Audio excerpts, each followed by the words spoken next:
Venezuela భూకంపం తర్వాత ఏ దేశంలో ఏ ప్రాంతంలో భూకంపాలు వస్తాయనే ఆందోళన ప్రతి ఒక్కరికి పెరిగింది. ఈ క్రమంలోనే హైదరాబాద్లో ఉన్నటువంటి ఎన్జీఆర్ఐ శాస్త్రవేత్తల బృందం భారతదేశంలో ఉన్నటువంటి టెక్టానిక్ ప్లేట్స్ అంటే భూ పలకాలకు సంబంధించినటువంటి కదలికల పైన అధ్యయనం చేసింది. దాదాపు 16,000 శాటిలైట్ చిత్రాలను పరిశీలించిన తర్వాత ఒక కన్క్లూజన్ రిపోర్ట్ని పబ్లిష్ చేశారు. దానిలో ఎటువంటి అంశాలు ఉన్నాయో ఒకసారి తెలుసుకునే ప్రయత్నం చేద్దాం.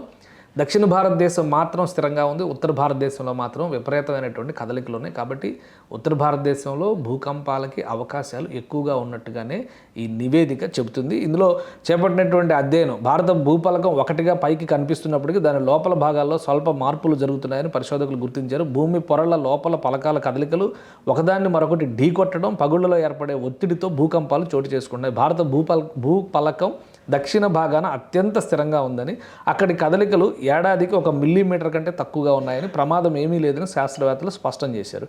ఉత్తర భారతదేశంలో మాత్రం కొంత కదలికలకు మార్పులకు లోనవుతున్నట్టు గమనించారు. హిమాలయాలు, ఇండో మయన్మార్ సరిహద్దు ప్రాంతాల్లో ఈ కదలికలు చాలా వేగంగా ఏడాదికి 15 నుంచి 20 మిల్లీమీటర్ల వరకు ఉన్నాయని, ఆయా ప్రాంతాల్లో ఒత్తిడి రేటు ఎక్కువగా ఉందని గుర్తించారు. ఇది చాలా ప్రమాదకరమైనటువంటి సంకేతాలు.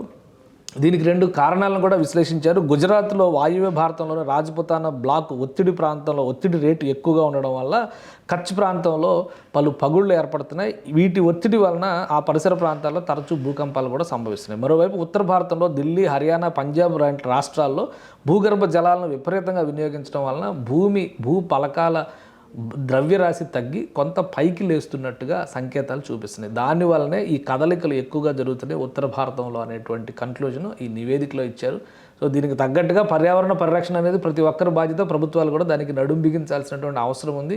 ఎకోసిస్టమ్ దెబ్బతినకుండా కాపాడడానికి తీసుకోవాల్సినటువంటి చర్యలు, చట్టాలపైన ఉత్తరాది రాష్ట్రాలు ప్రధానంగా దృష్టి పెట్టాల్సినటువంటి అవసరం ఉంది. లేదంటే ఈ హిమాలయన్ ఏరియాలో కానీ, ఈశాన్య రాష్ట్రాల్లో కానీ భవిష్యత్తులో పెద్ద ఎత్తున భూకంపాలు సంభవించేటువంటి సంకేతాలు స్పష్టంగా ఉన్నాయని ఈ నివేదిక చెబుతోంది.